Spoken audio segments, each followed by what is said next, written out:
Today we will show you a stepwise process of ECG, ElectroCardioGram, for a patient. Conceptual nursing lectures. Before starting, you are requested to subscribe our channel and press the bell icon. Now let's start. 1. Prepare the patient. Ensure the patient is comfortable and relaxed. 2. Position electrodes. Attach ECG electrodes or leads to 12 specific locations on the patient's body in following sequence. V1 should be connected 4th intercostal space to the right of the sternum. V2 should be connected 4th intercostal space to the left of the sternum.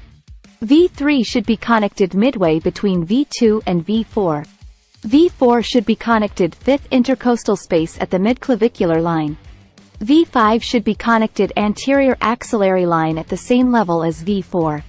V6 should be connected midaxillary line at the same level as V4 and V5. RL should be connected anywhere above the right ankle and below the torso. RA should be connected anywhere between the right shoulder and the wrist. LL should be connected anywhere above the left ankle and below the torso.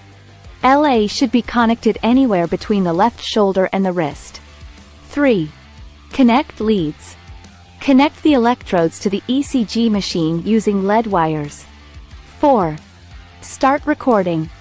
Activate the ECG machine to begin recording the electrical activity of the heart. 5. Monitor the signal. Observe the ECG tracing for any abnormalities or irregularities. See our next video for how to watch the irregularities in ECG pattern to diagnose the patient. 6. Document findings.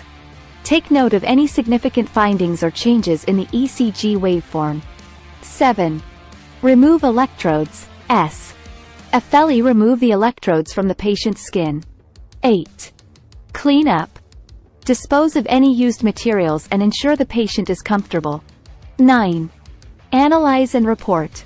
Provide the ECG findings to the appropriate healthcare professional for interpretation and further action if necessary.